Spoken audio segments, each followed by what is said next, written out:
우리 하나님 말씀 고린도후서 보겠습니다.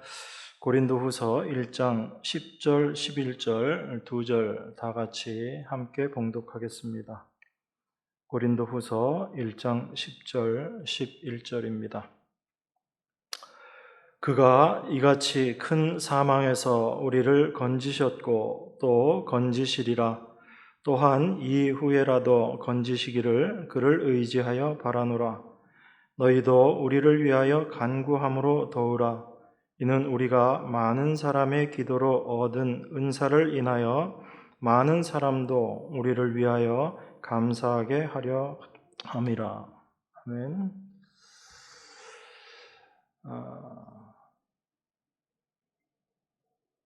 인간이 어떠한 존재인가 이것을 정확하게 알기 위해서는 우리 인간의 그 어떤 지혜로, 노력으로, 수고로 알 수 있는 것이 아닙니다.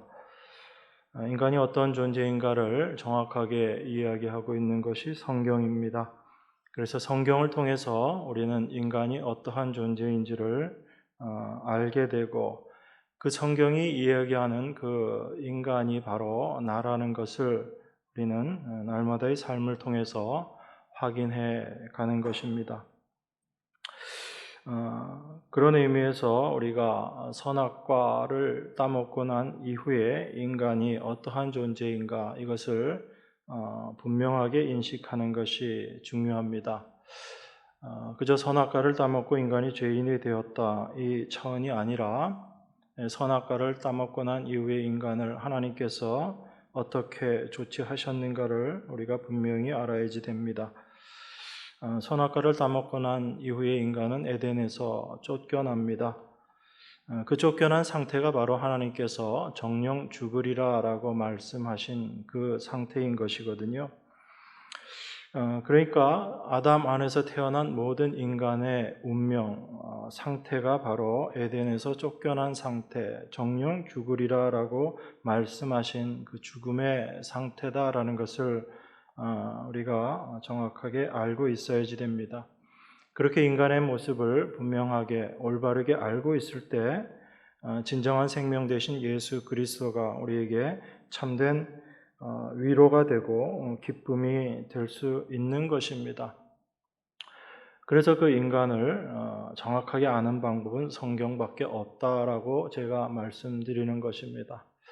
세상에 많은 학문과 연구와 어떤 수고와 노력들이 있지만 그러한 것들이 인간이 어떠한 존재인지를 정확하게 이야기하지 못합니다. 비슷하게는 이야기하지요. 인간의 연약함을 이야기하기도 하고요.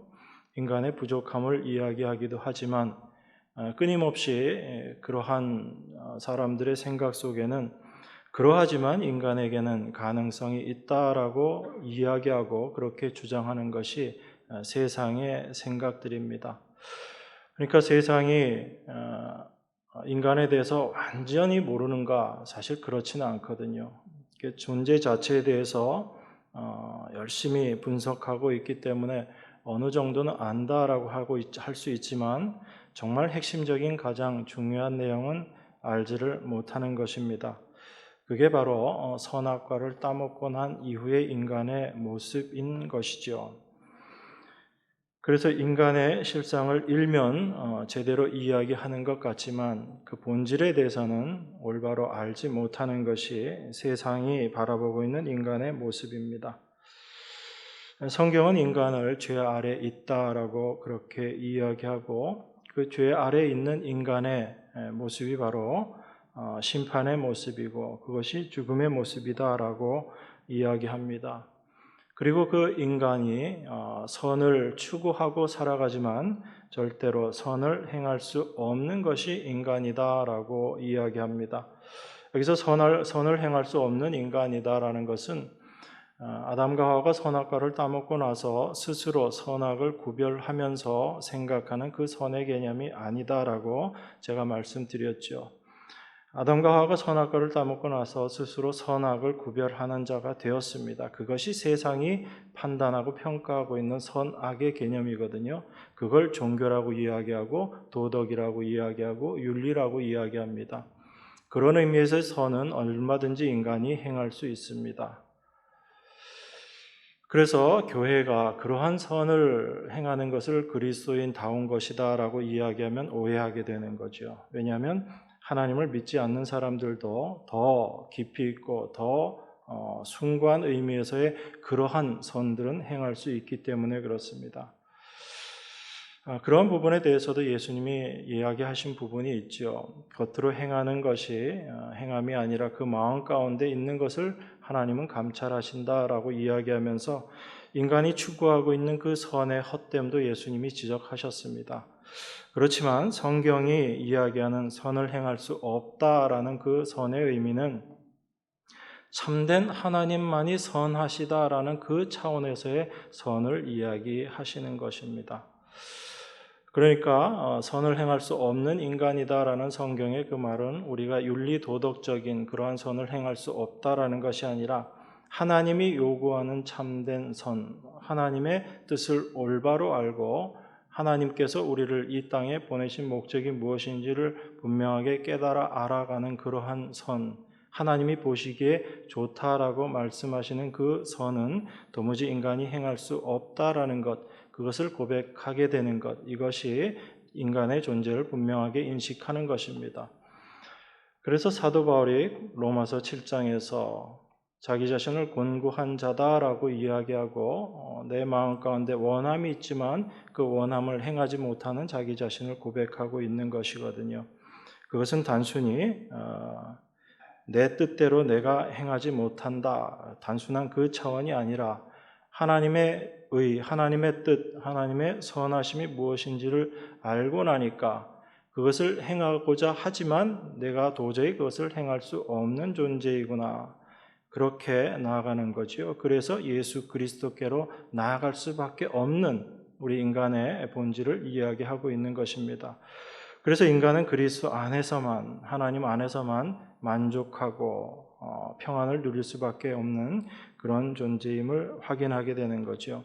그게 내 힘으로 그 자리에 나가는 것이 아니라 그리스도 안에 있는 내가 어떤 존재인지를 알게 됨으로 말미암아 내가 행할 수 없는 그것을 하나님께서 예수 그리스도를 통해서 이미 완성하셨다라는 그 믿음, 그것이 우리 안에 임하게 될 때 하나님의 은혜를 온전히 고백하고 참된 선하심 안에 거하는 우리의 모습이 되는 것입니다. 그런 의미에서 우리가 성경을 통해서 자기가 어떠한 존재인지를 분명하게 알게 되는 것입니다.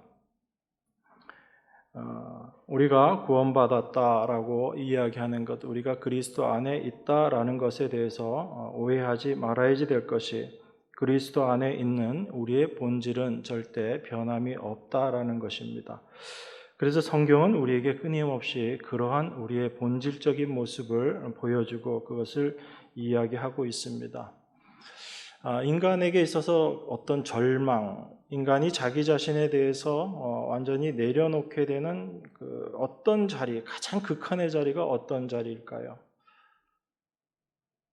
내가 실패하고 실수하고 여러 가지 상황들이 있을 수 있겠지만 인간에게 있어서 인간의 그 무능함의 절정의 자리가 바로 죽음이라는 자리입니다. 인간이 어떠한 것들을 이루어 놓는다 할지라도 죽음이라는 것 앞에 직면하게 되면 나는 정말 아무것도 할 수 없는 존재이구나라는 것을 철저하게 느끼게 되고 깨닫게 됩니다. 그 위치에서 인간은 비로소 내가 어떠한 존재인가라는 것을 확인하게 되는 것이지요. 그래서 그 위치에서 우리는 하나님의 말씀이 옳다라는 것을 깨닫게 되는 거예요. 그래서 하나님의 택하신 백성들은 하나님께서 그 자리로 우리를 끌고 가시는 거예요. 단순히 우리가 하나님의 말씀을 보면서 이게 다 옳은 이야기고 좋은 이야기지 그 차원이 아니라 실제적으로 하나님의 말씀이 진리다라는 것을 우리 삶 가운데 깨닫게 하시고 그 진리로 말미암아 살아가는 하나님 백성 되게 하시기 위해서 하나님의 인도하심이 있다라는 것입니다. 이게 하나님 백성들에게 역사하시는 하나님의 일하심인 거예요. 저희가 지난 시간에 사도 바울의 고백을 들었습니다. 여러분 한번 생각해 보세요. 고린도 후서를 사도가 쓰고 있으면서 하나님의 은혜 그리고 그 하나님으로 말미암은 그리스도로 말미암은 그런 평강을 이야기하고 우리 하나님을 모든 위로의 하나님이다 이렇게 이야기하면서 자기 자신의 환난을 끄집어내 와서 이야기를 하고 있거든요. 왜 이렇게 이야기를 하는가라는 그 이유를 우리가 분명히 알고 이후에 있는 내용들을 보아야지 됩니다. 9절 10절에서 이렇게 사도가 이야기했습니다. 우리 마음에 사형 선고를 받은 줄 알았으니 8절부터 볼까요? 형제들아 우리가 아시아에서 당한 환난을 너희가 알지 못하기를 원치 아니하노니 힘에 지나도록 심한 고생을 받아 살 소망까지 끊어지고 우리 마음에 사형 선고를 받은 줄 알았으니 이는 우리로 자기를 의뢰하지 말고 오직 죽은 자를 다시 살리시는 하나님만 의뢰하게 하심이라 이렇게 사도가 고백했습니다. 하나님께서 사도에게 환난을 주신 이유가 뭐죠? 너무나 잘 알고 계시죠. 오늘 이 본문을 보니까 사도에게 환난을 준 이유는 사도로 하여금 자기 자신을 의지하지 않고 하나님만 의지하게 하기 위함이다. 이렇게 우리가 알고 있습니다. 그래서 우리는 늘 신앙생활을 어떻게 이야기하냐면 하나님을 의지하는 것 이게 신앙생활이다라고 이야기하고 또 우리 자신이 그렇게 하나님을 의지하려고 열심히 노력하고 있습니다. 근데 제가 여러분들에게 한번 여쭤볼게요. 자기 자신을 의지하지 않고 하나님을 의지하려는 여러분들의 의지들은 늘 있는데 과연 그렇게 잘 되는가라는 겁니다. 어떤 상황이 닥쳤을 때 바로 하나님을 의지하는 그 모습으로 나아가게 되는가 아니면 어떤 일이 닥쳤을 때 먼저 내가 나아가게 되는가 그런 걸 제가 지금 물어보는 겁니다. 우리는 늘 이 성경 말씀을 보면서 맞아 내 자신을 의지하지 말고 하나님을 의지해야지 그게 믿음의 삶이고 신앙생활이야 라고 우린 생각합니다. 그런데 그렇게 되어지지 못하는 우리 자신을 우린 자꾸 놓치는 거예요.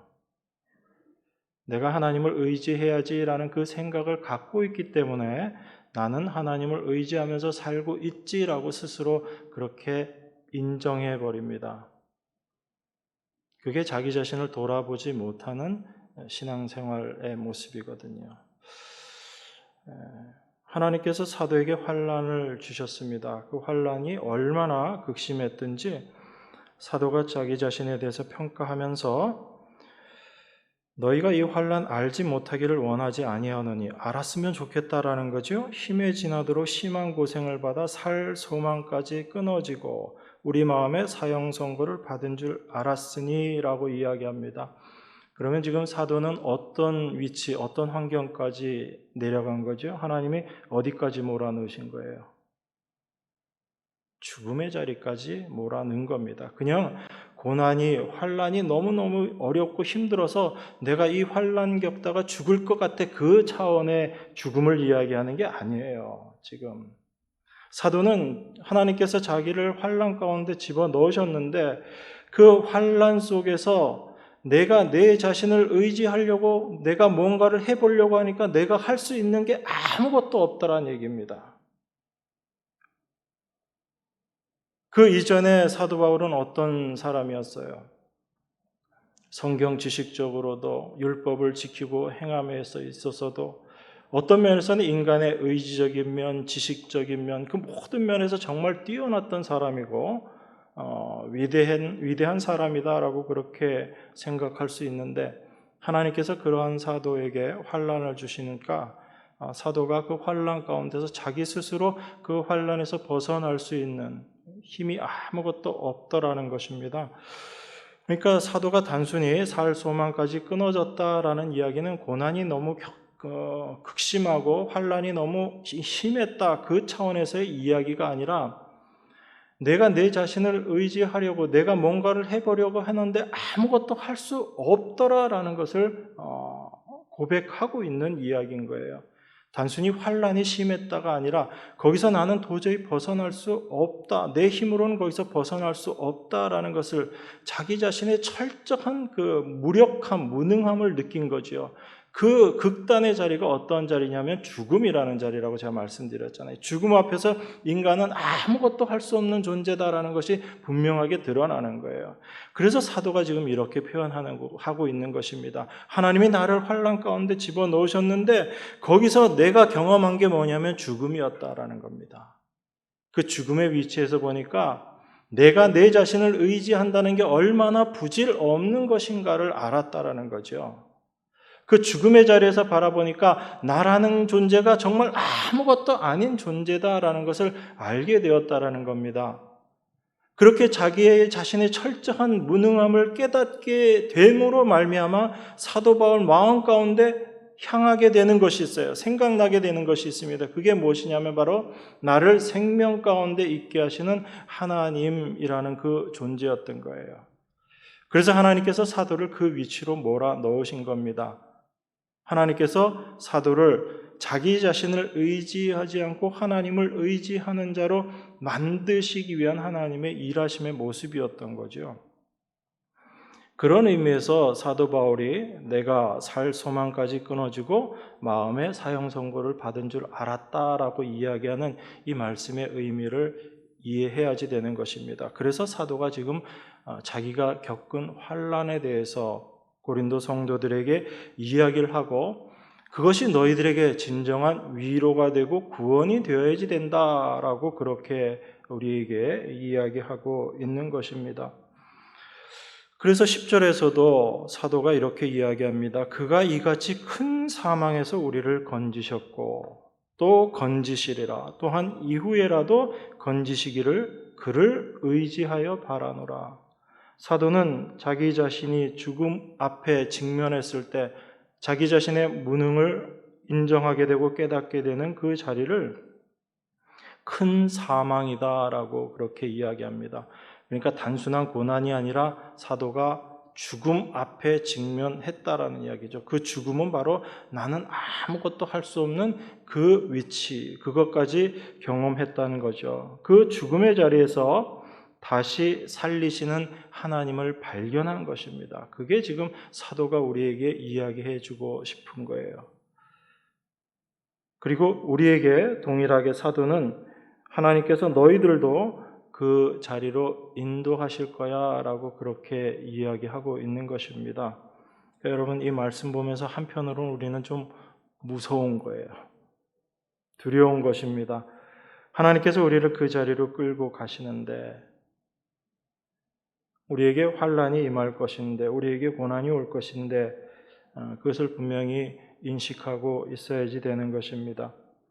근데 결론적으로 먼저 말씀을 드리면 이 모든 환난, 우리 성도들에게 주어지는 환난은 하나님의 일하심이다라는 것을 우리가 먼저 이해해야지 됩니다. 그걸 이해하지 못하고서는 우리 삶 가운데 닥치는 여러 가지 일들을 우리가 올바로 깨달을 수 없습니다.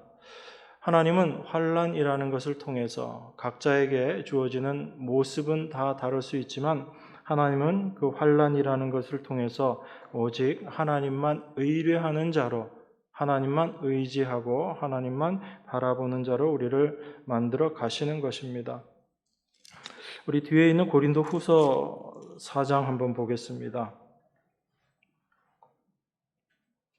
고린도후서 4장 8절, 9절, 10절 제가 봉독하겠습니다. 우리가 사방으로 우겨쌈을 당하여도 쌓이지 아니하며 답답한 일을 당하여도 낙심하지 아니하며 핍박을 받아도 버림받지 아니하며 거꾸로 뜨림을 당하여도 망하지 아니하고 우리가 항상 예수 죽인 것을 몸에 짊어짐은 예수의 생명도 우리 몸에 나타나게 하려 함이라. 여러분, 이 말씀 보면서 어떤 생각이 드나요? 야, 사도 바울 정말 대단한 사람이다. 그런 생각이 들 겁니다. 사방으로 우겨싸임 당하도 쌓이지 않고 답답한 일 당해도 낙심하지 않고 핍박받았는데도 우리가 버림받지 않고 거꾸로 뜨림 당해도 망하지 않는다. 이 사도가 자기 자신 고백하고 있는 거잖아요. 삶을. 그런 사도 바울의 이 고백을 보면서 우리들은 정말 사도 바울 대단한 믿음의 사람이다. 그렇게 생각하기 쉽습니다. 근데 사도 바울이 왜 이렇게 이야기하는 것인가? 이건 바로 자기 자신의 대단함을 자랑하는 것이 아니라 하나님의 일하심을 지금 이야기하고 있는 거거든요. 그러니까 우리가 성경을 보면서 자꾸 그런 부분들을 놓치는 거예요. 우리가 믿음의 영웅이다라고 이야기하면서 성경에서 떠올리는 그런 많은 사람들의 그 사람에 우린 자꾸 집중합니다. 그런데 그 사람들이 그러한 믿음의 사람 되게 일하시는 하나님의 일하심을 자꾸 놓치는 거예요. 그걸 놓치기 때문에 우리에게는 그런 사람들이 그저 선망의 대상일 뿐이지 우리 안에서 일하시는 하나님을 자꾸 놓치게 되는 것입니다. 정말 중요한 것은 뭐냐면 사도 바울을 사도 되게 하신 하나님의 일하심이다라는 겁니다. 사도 바울이 정말 자기가 원해서 사도 된 게 아니잖아요. 그죠? 하나님이 사도 바울을 끄집어내신 거예요. 끌어내서 하나님의 사도로서의 일을 감당케 하신 겁니다. 그러니까 사도 바울의 모든 삶을 통해서 우리는 무엇을 봐야 되냐면 하나님의 일하심이라는 것을 봐야지 돼요. 그걸 보지 못하면 사도 바울과 같은 믿음의 사람이 되어야지라는 것으로 우리는 끝날 수밖에 없습니다. 그 생각은 절대 신앙생활이 아닌 거예요. 신앙생활은 어떤 위치에서든 우리가 하나님을 바라보는 것, 이게 신앙의 본질이기 때문에 그렇습니다. 그래서 7절에 그렇게 이야기하는 거예요. 4장 7절에 보면 우리가 이 보배를 질그릇에 가졌으니 이는 능력의 힘이 큰 것이 하나님께 있고 우리에게 있지 아니함을 알게 하려 함이라. 그래서 사도가 우겨쌈을 당했어도 쌓이지 않고 답답한 일 당해도 낙심하지 않게 된 것은 하나님의 능력이 사도 가운데 임했기 때문에 그렇습니다. 그러니까 사도 바울을 능력 있는 사람 만들어준 게 아니에요. 우린 자꾸 그렇게 생각하고 싶습니다. 그 부분을 제가 좀 여러분들의 생각 속에서 지워드리고 싶어요. 우리는 자꾸 내가 어떠한 자가 되어야지 되겠다라고 생각을 합니다. 정말 성경이 이야기하는 건 뭐냐면 우리를 어떠한 자로 만드시겠다는 게 아니라 하나님이 어떠한 자인 어떠한 분이신지를 아는 자로 우리를 만드시겠다는 얘기예요. 하나님은 우리에게 능력 주셔서 우리를 능력 있는 사람으로 만들기를 원하지 않아요. 하나님은 참된 능력이 하나님이시다라는 것을 알고 그 하나님의 능력이 우리를 통해서 드러나기를 원하시는 거예요. 그런데 인간은 자기중심적인 인간은 늘 무엇을 생각하냐면 내가 능력 있는 사람이 되기를 원하고 내가 믿음이 강한 사람이 되기를 원하고 내가 영웅이 되기를 원하는 겁니다. 이게 사람의 생각인 거예요. 그런데 하나님은 오히려 그러한 사람의 생각들을 다 무너뜨리시고 하나님만이 오직 능력이시다라는 것을 아는 자리로 당신의 백성들을 끌고 가는 것입니다. 그것을 아는 자들이 참된 능력 있는 자들이고 참된 강한 자들이고 참된 믿음의 사람들이다라는 것을 여러분들이 먼저 생각하셔야지 됩니다. 그래서 내가 어떠한 사람이 되어야지 되겠다라는 생각을 먼저 내려놓으세요. 그걸 내려놓으실 때 내 안에서 일하시는 하나님의 일하심을 우리가 확인하게 되고 발견할 수 있습니다. 그래서 이 고린도후서 4장에 나와 있는 이 말씀을 통해서도 사도 바울이 대단한 사람이구나, 이런 환경 속에서도 믿음을 꿋꿋하게 지켰네가 아니라 그 사도 안에서 일하고 계시는 하나님의 능력이 무엇인지 우리가 볼 수 있어야지 되는 것입니다. 그랬을 때 우리 삶 가운데 다가오는 그 어떤 환난, 어떤 상황에 대해서도 우리 자신은 하나님을 바라볼 수 있고 그 하나님을 의지할 수 있게 되는 거지요. 그런데 그렇게 되는 그 자리까지 우리 힘으로 가는 것이 아니라 하나님이 우리를 끌고 가셔서 그 자리에 서게 해 주신다는 거예요. 우리는 성경을 보면서 그걸 확인하는 것입니다.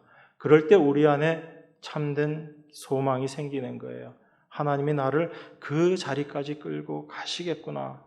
하나님이 나를 그 위치까지 가서 만들어 놓으시고 완성시키시겠구나라는 그 소망이 우리 가운데 있는 것입니다. 그래서 저는 말씀을 볼 때마다 늘 기뻐요. 하나님이 나를 이 위치까지 만들어 놓으시겠구나. 지금도 하나님은 나를 이렇게 인도하고 계시구나. 그 하나님의 일하심이 내 눈에 너무나 밝히 보이기 때문에 저는 말씀을 볼 때마다 너무너무 기쁩니다. 어떤 분들은 오히려 반대로 생각하죠. 성경을 보면 왜 이렇게 하라 하지 말라는 얘기가 많고 우리가 해야 될 게 이렇게 많은가. 그래서 힘들다 어렵다라고 생각하고 심지어 성경 말씀 우리 인간이 이룬다는 건 제가 지난 시간에도 말씀드렸잖아요. 불가능한 겁니다. 우리가 할 수 없는 일이에요. 그런데 하나님은 하실 수 있는 분이시기 때문에 우리를 도구 삼아서 하나님께서 일하시는 거예요. 그래서 여러분과 저는 그저 도구일 뿐인 겁니다. 그래서 나를 통해서 하나님께서 어떤 일을 하시든지 그 행하시는 하나님을 바라보고 기뻐하고 감사하고 찬송하는 것, 이게 바로 하나님의 백성들이 할 일인 겁니다.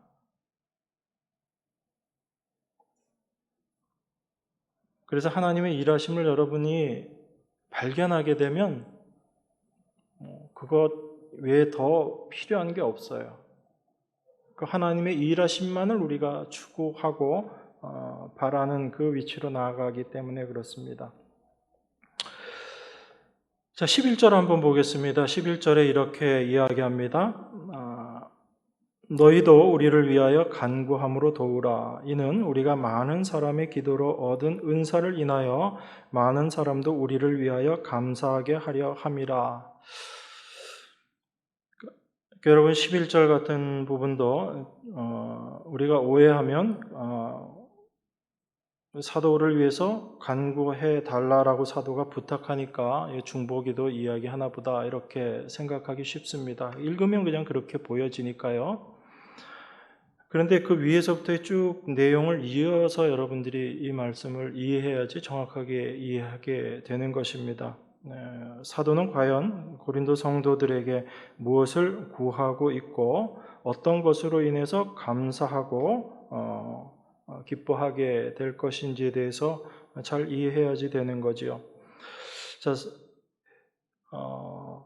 10절에 보면 그가 이같이 큰 사망에서 우리를 건지셨고 또 건지시리라. 또한 이후에라도 건지시기를 그를 의지하여 바라노라. 이 큰 사망이 바로 살 소망까지 끊어진 마음에 사형 선고받은 그 사망의 자리다라는 거죠.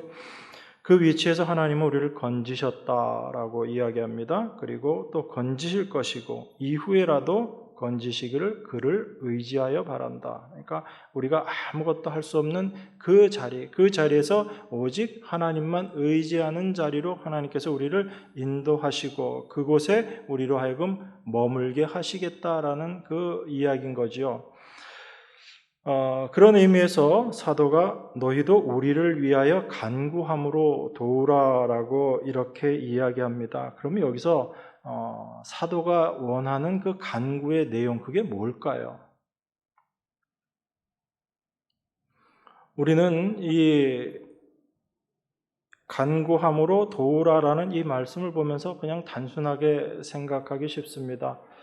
사도 바울을 환난에서 벗어나게 해주세요. 이런 기도 우리는 생각한다고요.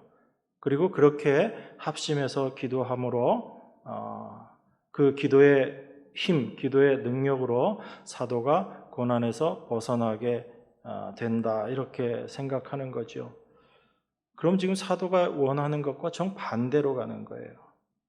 사도는 지금 자기 자신이 그 환난에서 벗어나기를 원하는 겁니까? 아니면 그 환난 속에 있지만 그 환난으로 말미암아 내가 하나님만 지금 의지하게 된 것, 이게 참된 생명이고 참된 기쁨이다라고 이야기하고 있는 건가요? 사도는 지금 자기가 이 환난에서 벗어나기를 원하지 않는 거예요. 이게 원하지 않는다라는 표현이 좀 그렇지만 이 환난에서 벗어나게 되는 것, 이걸 너희들이 기도해 줘라, 이 의미가 아닌 거죠.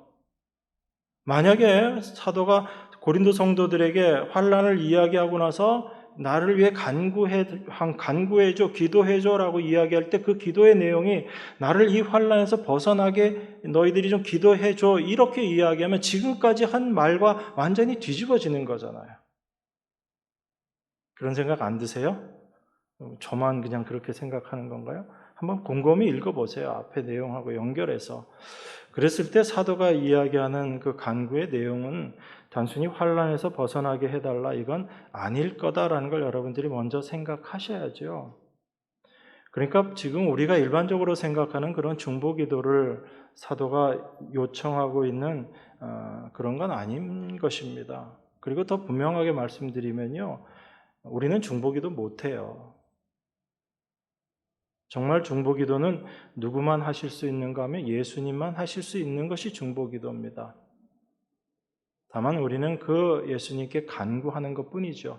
그걸 우리가 일반적으로 중보기도다라고 그렇게 표현하고 있는 것뿐이고, 로마서 8장에 보면 분명히 나와 있습니다. 로마서 8장 34절에 보면 하나님 보좌 우편에서 우리를 위해 간구하고 계신다. 이게 예수님의 모습이잖아요.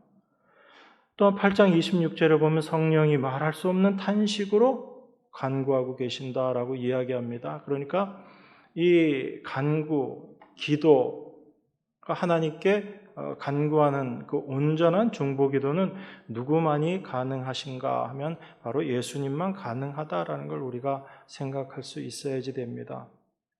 그러니까 우리가 어떤 일에 대해서 열심히 기도하면 그 기도가 능력이 되어서 하나님께서 그 기도 들어주신다라는 생각에 대해서도 조금 내려놓으셔야지 돼요. 우리는 많은 경우에 나의 욕심을 가지고 기도하는 경우들이 대부분이기 때문에 그렇습니다. 여러분들이 지금껏 기도해왔던 내용들을 한번 쭉 생각해 보세요. 정말 하나님이 원하시는 그런 기도 우리가 했던 적이 얼마나 있는가?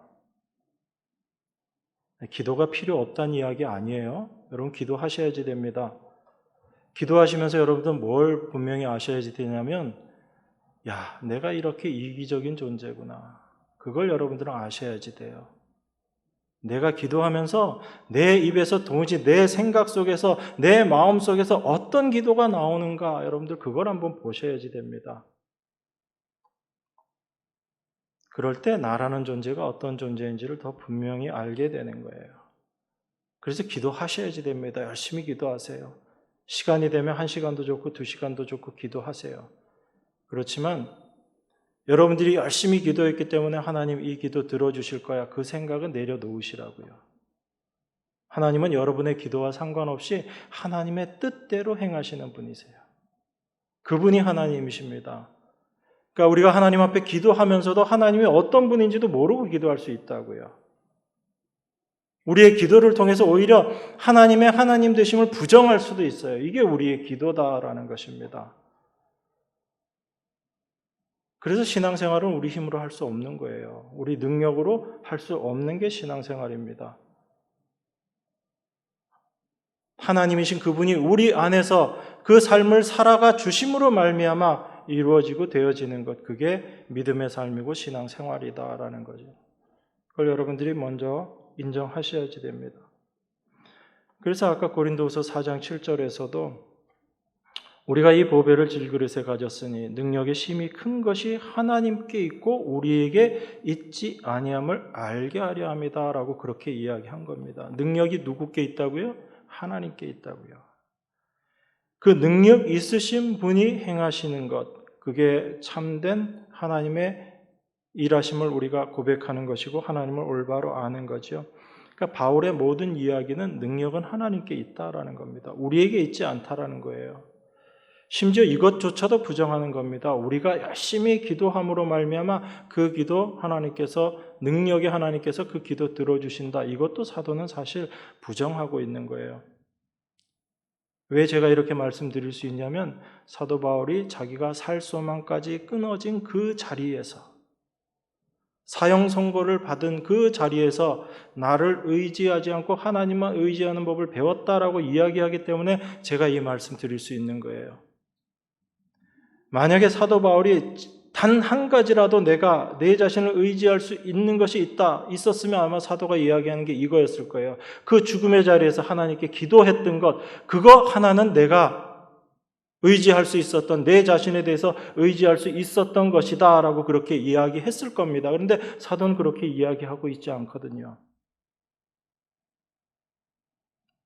그 기도조차도 내가 할 수 있는 것이 아니고 내가 기도한다고 해서 하나님께서 그 기도 들어주시는 것 아니다라는 걸 사도는 분명히 알았던 거예요. 그래서 그 죽음의 자리를 사도가 경험했다라고 제가 말씀드리는 겁니다.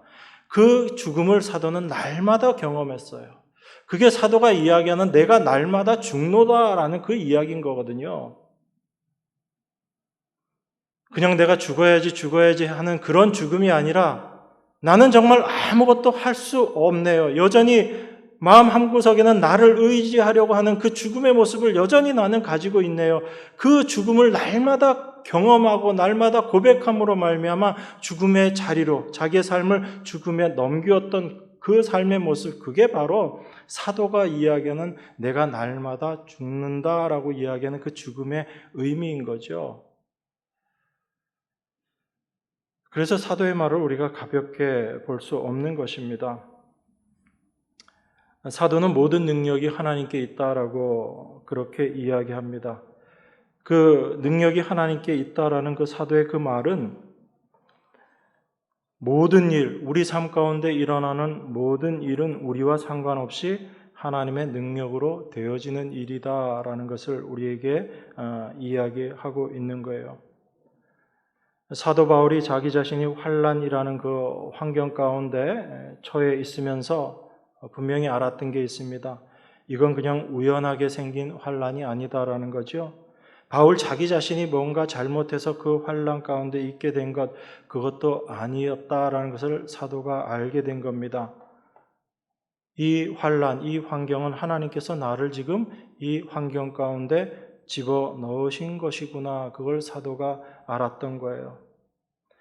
그 환난 가운데 하나님께서는 사도를 집어넣으시고 사도에게 무엇을 알게 하셨냐면 자기 자신을 의지하지 않고 하나님만 의지하는 온전한 그 믿음의 자리, 그 믿음의 사람을 만들어내기 위해서 하나님께서 그 환경 가운데 사도를 밀어 넣으셨다, 집어 넣으셨다라는 것을 사도가 알았던 것입니다. 그런 의미에서 사도가 이야기하는, 바울이 이야기하는 하나님의 능력이라는 건 어떤 거예요? 우리가 생각하는 그런 능력 아닌 거예요. 사도가 지금 우리에게 이야기하는 하나님의 능력은요, 하나님이 우리에게 환난을 주시고 그 환난 속에서 하나님만 의지하는 그 믿음을 만들어내는 하나님의 능력, 그걸 지금 우리에게 이야기하고 있는 것입니다. 그 능력이 하나님인 거예요. 우리는 하나님의 능력을 이야기하면 항상 어떻게 생각하죠? 우리가 생각하는 어떤 일, 우리 힘으로는 이룰 수 없는 어떤 일에 대해서 하나님께서 능력으로 이루어 나가신다라는 그런 차원에서의 하나님의 능력을 이야기하지만 사도 바울은 참된 하나님의 능력을 어떻게 이야기하냐면 나를 환난 가운데 집어넣어서 나를 의지하고 있었던 나를 이제 하나님만 의지하는 자로 만들어가는 그 믿음이 내 안에 있게 하시는 하나님의 일하심, 하나님의 능력, 그것을 하나님의 능력이다라고 지금 그렇게 이야기하고 있는 것입니다. 그러니까 하나님의 일하심, 하나님의 능력이 우리 가운데 임하게 되면 임함으로 말미암아 우리가 그 믿음의 사람으로 세워져 가는 거죠. 이 하나님을 여러분들이 소망하게 되면 기뻐요, 안 기뻐요? 기쁘잖아요. 이게 기뻐야지 되는 거예요. 내 뜻대로 안 해주시는 하나님, 이게 아니라 내 뜻을 다 내려놓게 하시고 나는 도무지 아무것도 할 수 없는 그런 존재다라는 것을 깨닫게 하심으로 말미암아 하나님만 의지하는 정말 믿음의 사람으로 만들어 가시는 하나님의 일하심, 이게 여러분들에게 기쁨이 되어야지 되는 거예요.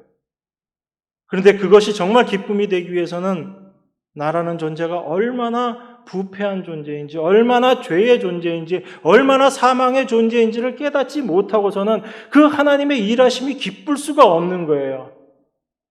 그저 세상 사람들이 기뻐하는 것처럼 내가 원하는 것 이루어 주시는 하나님이 기쁜 거죠. 내가 원하는 그런 믿음의 사람 되게 하나님이 해주시는 게 기쁜 거죠. 참 하나님의 일하심으로 말미암아 그 일하심을 바라보고 기뻐하는 그 기쁨이 아닌 거다라는 이야기입니다. 그래서 하나님은 당신의 백성들은 그 자리로 끌고 가시는 거예요. 하나님의 백성이 아닌 자들은 그냥 내버려 두시는 겁니다. 그들이 원하는 대로, 그들이 바라는 대로 그냥 그렇게 하나님 내버려 두세요. 그런데 당신의 백성들은 어떻게 하시는 거예요? 그 죽음을 경험하는 그 환난의 자리까지 끌고 가셔서 나를 의지하지 않고 하나님만 의지하는 그 믿음의 사람으로 만들어 내시는 겁니다. 이게 하나님의 일하시는 거예요. 우리는 그 하나님을 보면서 기뻐하고 감사하고 찬송할 수 있는 거지요. 그걸 떠나서 우리가 믿음을 이야기할 수 없고 하나님의 일하심을 절대 이야기할 수 없습니다. 그러니까 여러분들이 정말 하나님의 일하심을 경험할 수 있는 자리는 어떤 자리인 거예요? 세상 사람들이 생각하는 그런 기적 같은 일들 해내서 그게 하나님의 일하심을 경험하는 자리예요. 여러분들이 어떤 기도를 열심히 했더니 하나님이 그 기도 들어주셨어. 하나님 정말 하나님 일하시는 하나님, 살아계신 하나님 맞네. 여러분 그렇게 하나님을 경험하시려고 하면 절대 하나님 경험 못합니다. 여러분들이 정말 그 하나님의 일하심을 경험하고 하나님을 올바로 알아가는 자리는 고난과 환난의 자리인 거예요. 하나님이 허락하신 그 환경 속에서 능력은 하나님께 있다라는 것을 이것을 올바로 바라보게 되고 그것을 알게 되고 하나님을 의지하는 내 모습, 그 상황에서 내가 하나님을 의지하게 되더라 하는 이 모습 속에서 우리는 하나님의 일하심을 확인해야지 됩니다. 왜냐하면 이건 우리 인간의 노력, 인간의 성품으로는 도무지 되어지지 않는 것이기 때문에 그래요. 아무리 노력한다고 이게 되어지지 않거든요. 원망이 나오고 불평이 나오죠. 그 환경을 조성하신 하나님이 싫은 거죠. 그런데 그 하나님이 싫지 않고 하나님은 이 환경 속에서 나를 의지하지 않고 하나님만 의지하는 자로 지금 나를 만들어 가시는구나. 내가 정말 이 상황 속에서 하나님만 의지하고 있네. 이걸 여러분들이 발견하게 될 때 하나님이 지금 내 안에서 일하고 계시구나. 내가 하나님 백성 맞구나. 이거 여러분들이 확인하시는 거예요. 다른 어떤 것이 아닙니다. 이렇게 일하시는 것이 바로 하나님의 간섭이시고 이것은 성령으로만 가능한 일이에요. 그래서 내가 어떤 환경 속에서라도 하나님만을 의지하는 그 믿음 가운데 있게 되는 것, 이게 바로 하나님 백성으로서 가능한 일이다라는 것. 이건 도무지 인간에게서는 나와질 수 없는 모습이다라는 것, 그걸 제가 말씀드리는 것입니다. 그렇게 나라는 인간 속에서 나와질 수 없는 것, 이걸 우리가 분명하게 구별하기 위해서, 확인하기 위해서 무엇을 알아야지 되는가? 그게 제가 처음 말씀드렸던 거잖아요. 인간이라는 존재가 어떤 존재인지를 분명히 알아야지 된다라는 거예요. 인간의 그 어떤 가능성들도 다 내려놓는 그 상황에서 인간이 정말 죄와 죽음의 존재임을 철저하게 깨닫는, 그것을 우리에게 알게 해주시는 하나님의 말씀, 그 말씀을 통해서 우리가 어떠한 존재인지를 분명하게 깨닫게 될 때 하나님께서 일하심이 내 안에서 분명하게 구별되어지는 거예요. 인간에겐 능력이 있어, 가능성이 있어, 할 수 있어라는 그 생각, 믿음이 있으면 다 할 수 있어라는 그 생각, 그 믿음에 대한 오해들, 그런 것들이 우리 안에 여전히 남아있다면 우리는 하나님의 일하심을 올바로 확인 못하는 거예요. 내가 열심히 참고 내가 열심히 견뎌냈기 때문에 이렇게 되었지라고 스스로를 만족하는 그 생각밖에 안 드는 겁니다. 그건 하나님의 일하심이 아니라 여전히 자기 자신을 의지하고 있는 그 삶의 모습인 거예요. 그걸 우리가 분명히 알아야지 되는 것입니다. 그래서 인간이 어떤 존재인지를 분명히 알 때 내 안에서 역사하시는 하나님의 믿음이 분명하게 구별되어지는 거예요. 그 구별이 없이는 우리는 하나님의 일하심을 올바로 알 수 없는 것입니다. 그렇게 내 안에서는 절대 믿음이 나올 수 없다라는 것을 알 때 그 믿음의 모습이 나에게서 드러나게 되면 하나님의 일하심이구나라는 것을 우리가 인정하게 되는 거죠. 고백하게 되는 거죠. 그 하나님을 찬양할 수 있는 것입니다. 이게 성도의 찬양이에요. 하나님은 이 찬양 받으시길 원하시는 거예요.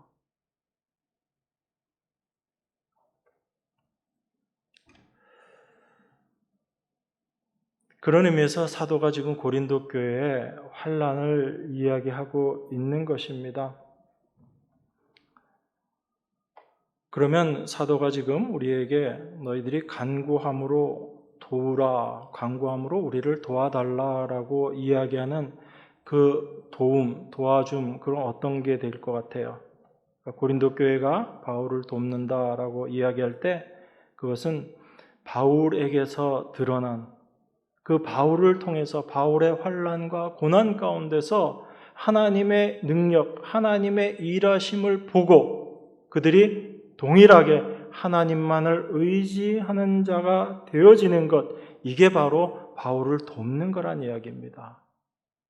그러니까 바울을 환난에서 벗어나게 해주세요. 이렇게 열심히 간구하는 것, 이게 바울을 돕는 것이 아니라 바울의 환난 가운데서 일하시는 그 하나님을 발견하고 그 하나님을 바울처럼 동일하게 의지하는 자가 되어지는 것. 그래서 우리로 하여금 하나님만 의지하는 자가 되게 해주세요라고 그렇게 간구하는 것, 그 간구함이 바로 바울을 돕는 것이라는 의미인 거죠.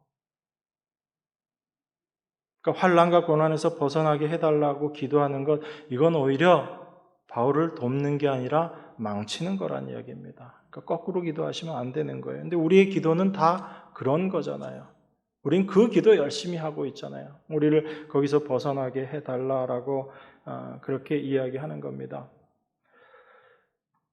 11절 후반부에 보면 이렇게 이야기합니다. 우리가 많은 사람의 기도로 얻은 은사를 인하여 많은 사람도 우리를 위하여 감사하게 하려 함이라. 사도가 지금 우리를 도우라라고 이야기하고 그리고 나서 많은 사람의 기도로 얻은 은사를 인하여 많은 사람도 우리를 위하여 감사하게 하려 함이라 이렇게 이야기하고 있습니다. 이런 부분들이 여러분들이 해석하기 어려운 부분들이죠. 실제 그 사도의 이 말의 의미를 이해하지 못하면 오해하게 되는 겁니다. 여러분, 은사라는 게 어떤 거예요? 우리가 기도한다고 해서 얻어질 수 있는 게 은사인가요? 은사의 개념 자체가 어떤 거죠?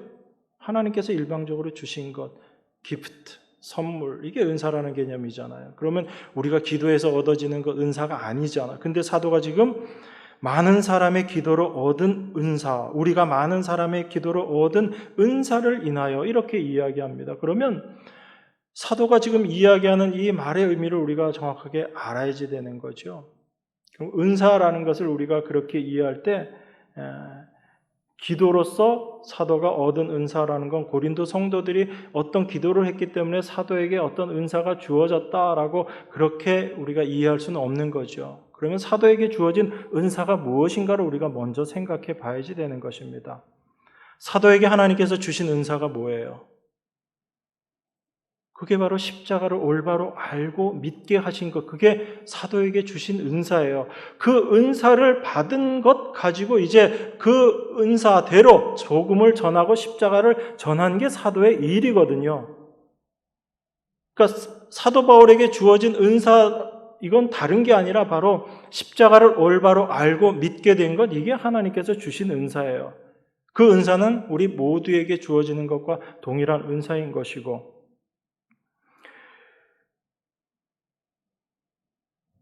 그래서 사도 바울이 그 은사를 받음으로 말미암아 십자가를 올바로 전하게 되고 그 십자가를 통해서 인간의 연약함, 인간의 나약함, 인간의 무능함을 깨닫게 되고 하나님만 의지하는 자가 되어야지 된다. 이것이 바로 사도가 은사로 받은 것으로 말미암아 전하게 된 온전한 십자가 복음이다라는 이야기잖아요. 그렇기 때문에 그 사도의 은사를 위해서 기도했다라는 그 기도와 은사는 바로 사도가 그 올바른 십자가를 알고 십자가를 전하게 됨으로 말미암아 고린도 교회 성도들 또한 모든 성도들이 하나님만 의지하는 자, 자기 자신을 의지하지 않고 하나님만 의지하는 자로 그러한 자가 되게 해달라는 그런 기도를 하게 되는 모습, 그것으로 말미암아 사도에게 주어진 그 은사를 올바로 아는 자들이 이제 기도하게 될 때 그 온전한 기도를 통해서 사도와 그 모든 사람들이 함께 기뻐할 수 있고 감사할 수 있게 된다라, 그 의미에서 너희들의 많은 기도로 얻은 은사다라고 이렇게 이야기하는 것입니다. 다시 말씀드릴게요. 고린도 성도들이 교회가 사도를 위해서 어떤 기도를 많이 했기 때문에 사도가 어떤 은사를 갖게 된 것, 이걸 우리가 함께 감사하게 된다, 이 이야기가 아니라 하나님께서 사도에게 주신 은사, 그 은사로 말미암아 십자가의 의미가 무엇인지를 분명히 알게 되고, 지금까지 사도가 이야기했던 나를 의지하지 않고 하나님만 의지하게 되는 것이 참된 성도의 모습이다라는 것을 알고 그 기도를 하는 자들이 된 것, 그렇게 많은 기도를 하는 자, 사도가 전한 복음을 올바로 깨달았다면 이제 어떤 기도들을 하게 될 것 같아요? 교회가 내 자신을 의지하지 않고 하나님만 의지하는 그런 자가 되게 해주십시오. 비록 환난이 우리에게 임하고 고난이 온다 할지라도 하나님만 의지하는 자 되게 해주십시오라는 이런 올바른 기도를 하는 자들이 될 겁니다. 그러한 자들의 많은 기도, 그것이 바로 사도 바울에게 하나님께서 주신 은사로 말미암아 되어진 기도다라는 거지요. 그 많은 기도와 하나님이 허락하신 그 은사, 그것으로 말미암아 우리가 함께 하나님 앞에 감사하게 되는 것, 이게 지금 사도가 이야기하고 있는 의미인 거죠. 그래서 사도는 우리에게 계속 이 이야기를 하고 있는 것입니다. 하나님의 일하심, 그것만을 우리가 분명하게 이해해야지 되고, 그 하나님의 일하심이 우리를 어떤 위치로, 어떤 자리로 끌고 가고 있는가, 이것을 우리가 분명하게 알아야지 된다라는 것입니다. 하나님은 우리를 약한 자 되게 끌고 가시는 거예요. 여러분들을 강한 자 되게 하시는 게 아니라 내가 약한 자 되게 하나님은 끌고 가시는 것입니다. 그런데 그 약한 자의 위치에서 참으로 강하신 하나님의 능력을 경험하는 그 하나님의 백성, 그 위치로 우리를 끌고 가시는 거예요. 그것을 경험하는 자들이 하나님의 백성이고 성도다라는 것을 우리가 인정하고 고백해 나가는 것입니다. 거기서 하나님의 손길을 느끼는 거예요. 그래서 우리는 항상 이런 기도해야지 되는 거예요. 하나님, 저의 약함을 깨닫게 해주세요. 하나님, 저를 약한 자 되게 하셔서 하나님의 손길을 늘 경험하고 느끼는 그러한 하나님의 백성 되게 해주세요. 그랬을 때 그 하나님의 일하신 그 하나님의 손길을 우리가 느끼고 하나님 앞에 기뻐하고 감사하게 되는 것, 이게 환난 속에서도 기뻐하는 참된 하나님 백성들의 모습인 것입니다. 우리는 이걸 위해서 기도해야 돼요. 날마다 이 기도하며 하나님 앞에 나아가는, 하나님만 의지하는 여러분과 제가 되기를 원합니다. 기도하겠습니다. 늘 우리를 약한 자 만들어 가시며 하나님만 의지하게 하시는 하나님의 그 인도하심을 이 시간에도 감사드립니다. 죽음의 자리, 사망의 자리에서 우리 자신의 무능을 깨닫게 하시고 우리의 죄악을 깨닫게 하시고 하나님 떠난 우리 인간의 비참함을 깨닫게 하심으로 우리 자신에게 갖고 있었던 모든 가능성과 모든 생각들 내려놓게 하시며 우리 안에서 일하시는 하나님만 바라보고 의지하는 그런 믿음의 사람 되게 하심을 감사드립니다. 우리 안에서 이 모든 이루시는 일을 이루신 그 하나님의 능력만이 우리 안에서 참된 소망이 되게 하시고 기쁨이 되게 하심을 또한 감사드립니다. 날마다 그러한 하나님 백성 되게끔 우리 안에서 역사하시며 일하시는 하나님의 그 은혜를 감사드립니다. 또한 그 모든 하나님의 일하심과 하나님의 뜻을 십자가에서 완성하신 그 예수님의 완성하심이 우리 안에 참된 믿음이 되게 하셔서 날마다 감사와 찬송으로 나아가는 저희들 모두가 될 수 있도록 축복하여 주시옵소서. 귀하신 예수 그리스도 이름으로 기도드리옵나이다. 아멘.